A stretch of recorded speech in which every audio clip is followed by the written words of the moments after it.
ተጫዋች እፈልጋለሁ ብለዋል እና በክለባቸው ደግሞ እንዲቆዩላቸው የሚፈልጉ ተጫዋቾችን ይፋ አድርገዋል ከሊቨርፑል ጋር በተገናኘ እና በጣም ቦርዱን እየጎተጎቱ ነው።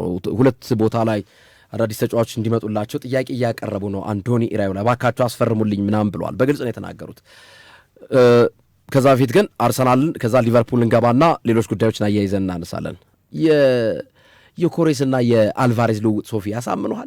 እውነት እንደው እንደዛ ከተባለ አሁን ዘገባው ተጠናክሮ ቀጥሏል። እነሱ የሚሉት ምንድን ነው 50 ሚሊዮን ፓውንድ ሲደመር የኮሬስ ነው አልቫሬዝን መቀየር የፈለጉት። በዛ ደረጃ ይሄ ተጫዋች አንድ ዓመት በመጣ አንድ ዓመቱ ለየኮሬስ ሞራል እንደው ሲባል ምናልባት ትክክል ከሆነ ዘገባው እና ሌላው አርሰናል ጠቋሚ ነው የሆነው። አርሰናል በዚህ የክረምት የዝውውር መስኮት ያልጠቆመው ተጫዋች የለም። ማቲያስ ፈርናንዴስ ቶተናም ገባ። ሳንድሮ ቶናሊ ቶተናም ገባ። ሞርጋን ሮጀርስ ቼልሲ ገባ። ሞንጋ ማንቸስተር ሲቲ ገባ። በቃ ይጠቁማል፣ ሌላ ክለብ ይወስዳል። እና ምንድን ነው ምክንያቱ የሚለውን ነገር ማንሳት ተገቢ ነው ብዬ አስባለሁ። ሁለት የተረጋገጡ ዜናዎችን ከአርሰናል ጋር በተያያዘ እናንሳ። አንደኛው ወደ ግርምሽ ወደ ጠየቀ ጥያቄ ነው። ወደ ዝውውር ጉዳዮች ከማለፍ በፊት አርሰናል ከኤሚሬትስ ጋር ያለውን ኮንትራት አድሷል። 70 ሚሊዮን ፓውንድ በአመት ኤሚሬትሶች ለመክፈል ተስማምተዋል። በፊት እንግዲህ 45 ሚሊዮን ፓውንድ ነበር። ስለዚህ የ35 ሚሊዮን ፓውንድ ጭማሪ ተደርጎበታል። ከዛ ባለፈም ቦነስን ጨምሮ ተጨማሪ 15 ሚሊዮን ፓውንድ ደግሞ በአመት ያገኛሉ። ተጨማሪ ከቦነስ ጋር የተያዙ ማለት ነው። ይሄኛው በቀጥታ የሚከፈል ነው እና ይሄ ከፍተኛ ስምምነት መደረጉ በአርሰናል ቤት ውስጥ ጥሩ ደስታን ፈጥሯል። ሌላው ሚካኤል አርቴታ አዲስ ውላቸውን ኦልሞስት ጨርሰዋል። ይፋ ሰሞን እንደሚደረግ የ3 ዓመት አዲስ ኮንትራታቸው የሚጠበቅ ጉዳይ ነው የሚሆነው። ከዝውውር ጋር ተያይዞ ግርምሹ ያነሳው ሀሳብ አርሰናል ይጠቁማል፣ ሌላ ክለብ ይወስዳል። ይሄ የዛሬ ብቻ ሳይሆን የነበረ የቆየ አካሄድ ነው። አርሰን ቪንገርን በነበሩበት ሰዓት ላይ አርሰናል በተደጋጋሚ እንደሚነሳው ከክርስቲያኖ ሮናልዶ ሳይቀር አርሰናል ሊያስፈርም ያልቀረበው ተጫዋች አልነበረም። እስከ ቅርብ ጊዜ እስከተናገረው የቀድሞው የሌስተር ሲቲ የአጥቂ መስመር ተጫዋች ጄምስ ቫርዲ እስከተናገረበት ጊዜ ድረስ ስንመጣ በእያንዳንዱ ጊዜያቶች አርሰናል በየጊዜው ያልቀረበው የለም እና ይህ እንግዲህ አንዱ የክለቡ ስትራቴጂካል አካሄድ ነው ተብሎ ይታመናል። ክለቡ ለአንድ ቦታ ብዙ ተጫዋቾችን የሚያጫው ዘንድሮም በአንድሬ ቤርታ የዝውውር ራዳር ውስጥም ተመሳሳይ ነገር ነው የሚያደርጉት። አንድሬ ቤርታ አምናም ዝውውሮችን ሲፈጽሙ አይታቸው ከሆነ ለአንድ ቦታ ላይ 4-5 ተጫዋቾችን የሚያጩት የሚፈልጉት አንድ ሰው ግን እዛ ቦታ ላይ 4-5 ተጫዋቾችን ይፈልጋሉ። ያ ደግሞ ከብዙ ተጫዋቾች ጋር ስማቸው እንዲያያዝ ያደርጋል። እንዳልከው አይነት ችግር ይፈጠራል። አንዳንዴ ቁጥር 1 ምኞታቸውን ያገኛሉ፣ አንዳንዴ ደግሞ ሳይፈልጉ ተገደው የማይፈልጉት ተጫዋቾች ላይ ሲያርፉ እንመለከታለን። በብዛት እንዲሁም አርሰናል ያልፈለገባቸው ተጫዋቾች ላይ የወደቀበት ይበዛል። 1 2 3 እያልክ ነው የምታነሳው። ራይስን ፈልጎ ያገኘው፣ የኮሬሽን ፈልጎ ያገኘው አርሰናል ኢዜያው ራሱም ስለሚፈልግ ነው ወደ አርሰናል መምጣት። ሌሎቹ ዝውውሮች ግን ስንመለከት እንደ ሁለተኛ እንደ ሶስተኛ አማራጭ ያደረጓቸው ናቸው። ለምሳሌ ሳሊባን እኮ አርሰናል እኮ ኢቭን ወደ ቋሚ 11 በመጣበት ጊዜ እኮ አርቴታ እኮ ማጫወት አልፈለጉም። ኦሎምፒክ ማርሴይ ምናምን በውሰት ቆይቶ ነው የመጣው። በኋላ ላይ በክረምቱ በነበረው ድምር ላይ አሳምኑ በቃ መቆየት እፈልጋለሁ ምናምን ብሎ ነው የቀጠለው። ጋብሪኤል ማጋሌሽ ወደ አርሰናል ሲመጣ ተመሳሳይ ነበር። ይሄ ለቁጥር አንድነት ሳይሆን ያመጡት ቀስ እያደረግን እናሳድገዋለን በሚል ነው ያመጡት።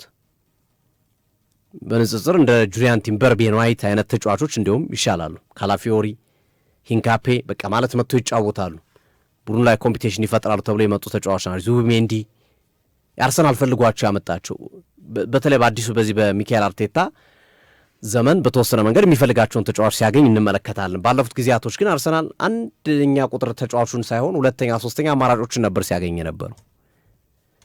አሁን አርሰናል አጓጉል ፈሊጥ ጀምሯል።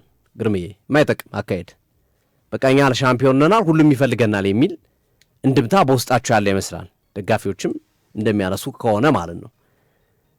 እንደ በፊቱ የተጫዋች መለማመጥ ተጫዋችን ለምኖ ማምጣት ምናምን የለም አሁን በአርሰናል ቤት ውስጥ። ከዚህ በፊት እኮ ዙቢሜንዲ ለምሳሌ ሲያመጡ ሚካኤል አርቴታ ሄደው ለምነው አናግረውት አማክረውት፣ ዲክላን ራይስን ሲያመጡ ያልፈነቀሉት ድንጋይ የለም። አሁን ዝውውሮች ላይ አርሰናል ላይ እንደዚህ አይነት አፕሮች የለም። በቃ የሆነ ተጫዋች ከመረጡ ይደውላሉ ሚካኤል አርቴታ እንዲህ አይነት ነገር አለ መምጣት ትፈልጋለህ? አይ አልፈልግም በቃ ቻው እንዲህ አይነት እና አፕሮቻቸው ይሄ ላይክ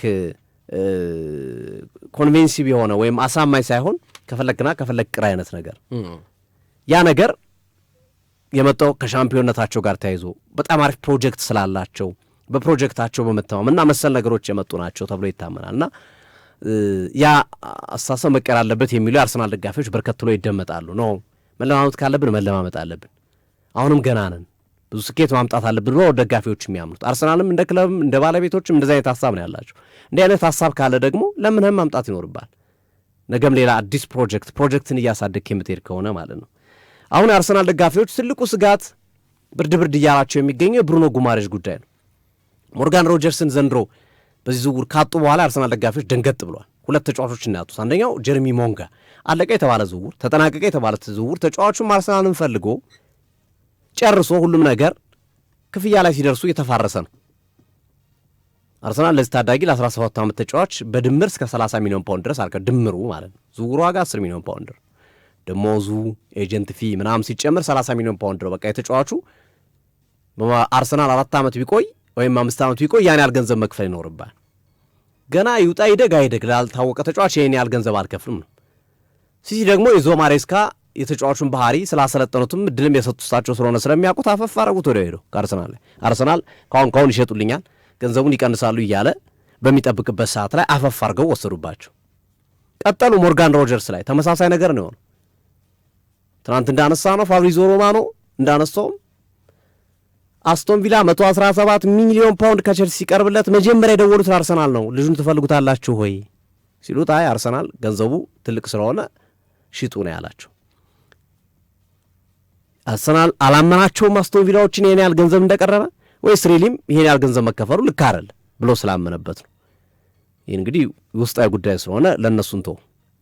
አሁን ሌላው አርሰናሎችን ያስደነገጠው ጉዳይ የብሩኖ ጉማሬሽ ጉዳይ ሩድሪ ከሪያል ማድሪድ ጋር ተያይዞ ትናንት ስናነሳ ነበረ። ፍሎሬንቲኖ ፔሬዝ ናቸው እንጂ ያልፈለጉት የሪያል ማድሪድ ቦርዶች በሙሉ ሩድሪ ይምጣ እያሉ ነው። ምናልባት ይህንን የዓለም ዋንጫ ኮንቪንሲቭ ሆኖ አሳምኖ መውሰዱ ሩድሪ ፍሎሬንቲኖ ፔሬዝንም ሀሳባቸውን ሊያስቀይር ይችላል ብለን ነበር። ትናንት እንዳልነው ነው ቀየሩ ሀሳባቸውን። ፍሎሬንቲኖ ፔሬዝ ተጫዋቹ እንዲመጣ አዟል። ጆዜ ሞሪኖም ተስማምቷል ሩድሪ ወደ ሪያል ማድሪድ እንዲመጣ። ልጁ እንደምታውቀው ተደጋግሞ ተናግሯል ማድሪድ ነው የምፈልገው ብሎ። በማንቸስተር ሲቲ ኮንትራቱን ማራዘም አልፈለግም። ስለዚህ የቡድኑን ቁልፍ ተጫዋች ወሳኝ ተጫዋች ቋሚያቸውን ነው አውጥተው የሚሸጡት ሲቲዎች። ቋሚያቸውን በቃ የቡድኑ መሰረቱን ነው የሚያፈርሱት። ስለዚህ መሰረቱን እያፈረስክ መቼም በነ አዩብ ቡዋዲ በታዳጊ ተጫዋች በነ ኒኮ ጎንዛሌስ በነ ኮቫቺች አይሆንም፣ ከባድ ነው። ኢሊዮት አንደርሰን ነው አንድ ነፍስ ያለው ተጫዋች። እሱም ቢሆን ገና ፕሩፍ አላረገም። አንድ አመት ብቻ ነው ራሱን ያሳየው ኢሊዮት አንደርሰን። ስለዚህ ኤክስፔሪንስ ሆነ ልምድ ያለው ብቃት ያለው ተጫዋች ማንቸስተር ሲቲ ይፈልጋል በዚህ ሂደት ውስጥ ጥያቄ በሌለው መንገድ። ይሄ ደግሞ ግራም ወሰድከው ቀኝ ሩድሪ እንደሚወጣ ካላረጋገጠ ማንቸስተር ሲቲ ብሩኖ ጉማሬሽ ላይ ሄዶ እንደሚፈጠፈጥ እርግጠኛ ትሆናል። ምንም ጥያቄ ሌላ አማራጭ የለውማ። ማን አለ ገበያው ላይ ሩድሪን ሊተካ የሚችል አይደለም ሊተካ የሚችል በአካባቢው ሊደርስ የሚችል ተጫዋች ማን አለ? በቃ ብሩኖ ጉማሬሽ ነው ያለው። አቅም ያለው ተጫዋች ብዙ ጉዳት የማያጋጥመው ብዙ የጉዳት ሰለባ ያልሆነ። አሁን አሌክስ ስኮት እኮ ቼልሲ የሚያፈገፈገው ማንቸስተር ዩናይትድ የሚያፈገፈገው ገንዘቡ ብቻ አይደለም እኮ የኢንጁሪ ስቶሪው በጣም የሌለ ነው። ግርምዬ ዘንድሮ ነው የተጫወቱ ታቻምና አመቱ ሙሉ ሳይጫወት የቀረመ በተደጋጋሚ የጉልበት ጉዳት የሚያጋጥመው የጉዳት ሂስትሪው ጥሩ ያልሆነ ተጫዋች ነው አሌክስ ስኮት 22 ዓመቱም ቢሆን እንደ ሁለተኛ እንደ ሶስተኛ አማራጭ ሊያስቡት ይችላሉ ሲቲዎች እንጂ መጥቶ እንደ ብሩኖ ጉማሬሽ አይሞቱበትም። ሶ አርሰናል እስቲል አሁንም ዝውውሩን እየመራ ነው። አድማጮቻችን ዝውውሩን አርሰናል ነው የሚመራው። አሁንም በዚህ ደቂቃ ድረስ አርሰናል እየመራ ነው። ከክለብ ለክለብ ግንኙነት ጀምሯል። ተጫዋቹም ተስማምቷል። ተጫዋቹም አግሪ አድርጓል በግል ጉዳዮች ላይ። መጀመሪያም ተጫዋቹም ኦፈር የተደረገው ለአርሰናል ነው። መሰል ነገሮች ግን ለብሩኖ ጉማሬሽ ኒውካስል የሚጠይቀው ዋጋና አርሰናል ኦፈር እያደረገው ያለው ዋጋ አንድ አይደለም። አርሰናል አሁን ባለው ሁኔታ እንደምንም ተንጠራርቶ 70 ለመድፈን ይፈልጋል። ኒውካስሎች ደግሞ 100 ብሎ ነበረ ወርደው ከ80 እስከ 85 ይፈልጋል። አርሰናል ወስኖ ካልሄደ ቶሎ ካልጨረሰ ይህን ዝውውር ማንቸስተር ሲቲ 100 እሰጣለሁ ብሎ ሊመጣብህ ይችላል። የጠየቃችሁትን እሰጣለሁ ብሎ ሊመጣብህ ይችላል። እንደ ሞርጋን ሮጀርስ ማለት እንደ ሞርጋን ሮጀርስ አይነት። ሞርጋን ሮጀርስም እኮ እንደዚህ ነው፣ ሲከራከሩ እኮ ነው አርሰናሎች መሀል ላይ የተሞጨለፉት። አዎ የአርሰናል በነገራችን ላይ የገንዘብ ችግር አይደለም። የአርሰናል እንዳትሳሳቱ፣ እንደ አርሰናል አሁን ላይ ሀብታም ክለብ የለም። እንደ አርሰናል በትርፍ የተንበሸበሸ ክለብ የለም በዚህ ሰዓት ላይ። ታዲያ ለምን አያወጣም ነው ጥያቄው እያሉ ያሉት አርሰናሎች። እኛ የምናወጣው እኛ ገንዘቡ አይደለም 100 አይደለም 200 ማውጣት እንችላለን፣ ግን ለዛ ገንዘብ ተገቢ የሆነ ተጫዋች መሆን አለበት። ገንዘቡና ተጫዋቹ መመጣጠን አለበት። አለን ብለን አንበትንም ነው አርሰናሎች። የአርሰናል አቋም ይሄ ነው። ግን አንዳንዴ ገበያውን እያየህ ሀሳቡን መቀየር ይኖርባል። ማቲያስ ፈርናንዴዝ በ85 እየተሸጠ፣ ሳንድሮ ቶናሊ በ100 እየተሸጠ፣ አንድ በቃ መካከለኛ ሃይ ሌብል ያልሆነ ተጫዋች በ70 እና በ80 እየተሸጠ ብሩኖ ጉማሬዥን በ80 አልወስድም ካልክ የራሱ ጉዳይ ነው። ግርሜ ሞርጋን ሮጀርስን በ117 እየተሸጠ እያየ በ117 እየተሸጠ ነው። ኤሊዮት አንደርሰን በ116 እየተሸጠ ነው። ስለዚህ ኢንፍሌት አድርጓል ገበያው።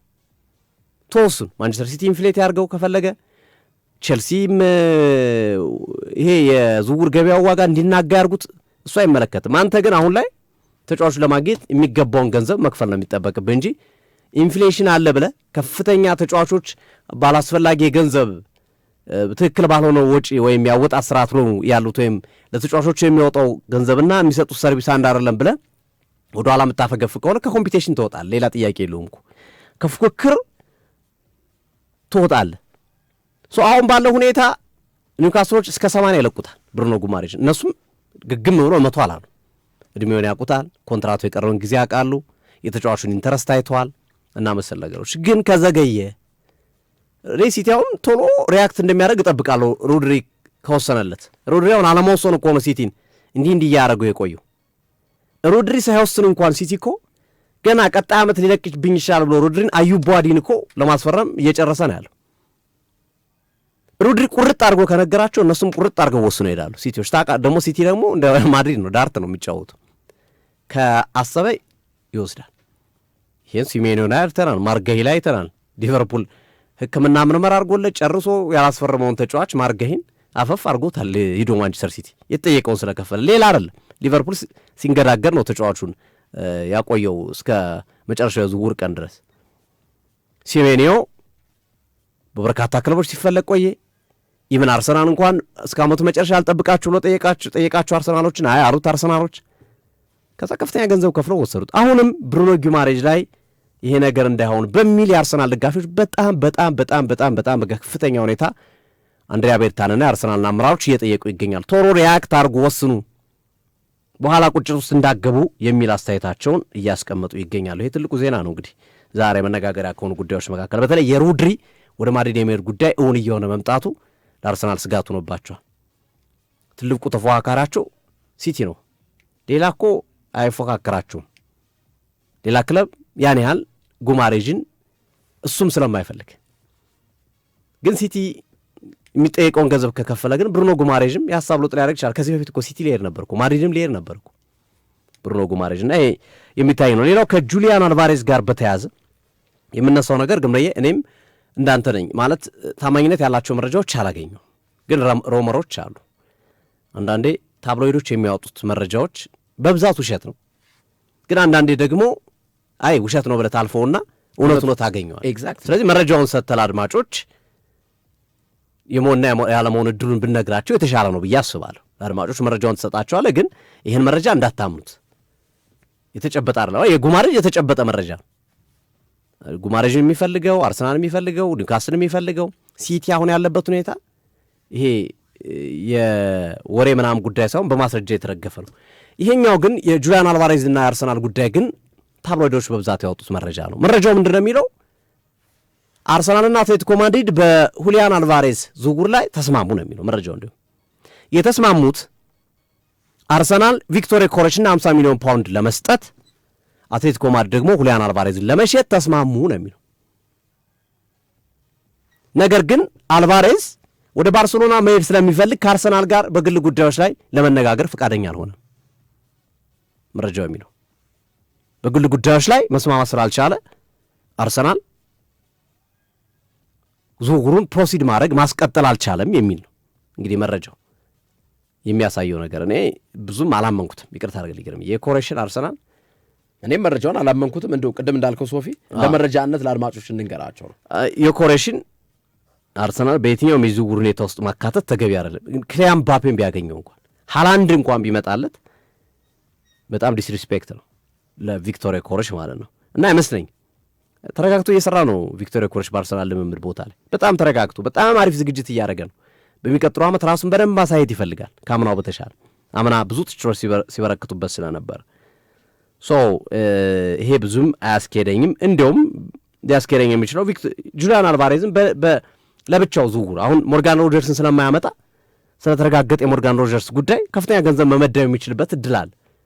ለሞርጋን ሮጀርስ የሚያወጣውን ገንዘብ ለሁሊያን አልቫሬዝ ማውጣት ነው። የጉማሬጅ ያው የነበረ ገንዘብ ስለሆነ ጨክኖ መሄድ ነው የሚኖርበት። በዛ እንዲሁም የሚያስኬድበት አጋጣሚ ይጠቀሳል። ከዛ ውጪ አርሰናል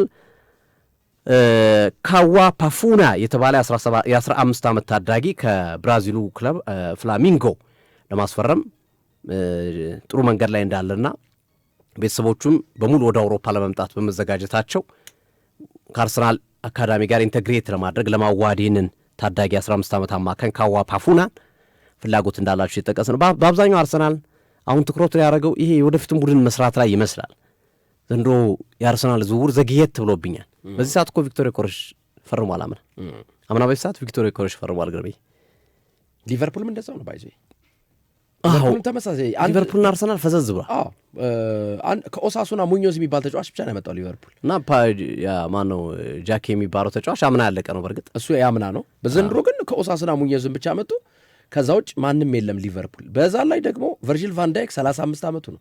እንደውም አንዶኒ ኢራዮላ በዚሁ አያይዘን ሊቨርፑል ጋር ጣል ለማድረግ ያክል አጠር አድርጌ ተከላካይ ቦታ ላይ ተጫዋች እንፈልጋለን ብለዋል። ኢብራሂማ ኮናቴ የለም ሪያል ማድሪድ ገብቷል። ኮዲ አይሚን ቨርጂል ቫንዳይክ 35 ዓመቱ ነው። ኮኖር ብራድሊ ጉዳት ላይ ነው። 5 ተጫዋቾች በቡድኑ ውስጥ አሁንም ጉዳት ላይ የሚገኙ ተጫዋቾች ናቸውና በተከላካይ ቦታ 2 ቦታዎችን ነው የለዩት። ዋነኛ ግን ተከላካይ ቦታ ላይ ተጫዋች ፈልጋለሁ ብለዋል። እንዴ መሽ ሳላ ተተካ፣ መሽ ዲያጎ ጆታ ተተካ። በጣም የሚገርመው በዚህ ክረምት ዝውውር መስኮቱ ሊተኩ የሚገባቸው ነው። ጆታን ያው በዛ ባለፈው የክረምት በድንጋጤ ኢብራሂማ ኮናቴ በነጻ በእንትን ወደ ሪያል ማድሪድ ቢሄድም በምን ተተካ? ኢብራሂማ ኮናቴ አልተኩትም። እኔ ሊቨርፑል ዘንድሮ ምን እንዳሰቡ አልገባኝም። አንዶኒ ኢራዮላ ግን እሳቸው እሺ ይገዛልኝ ብለዋል። በግልጽ ነው የጠየቁት። በግልጽ ነው 2 ቦታዎች ላይ በተለይ በዋናነት ማለት ነው።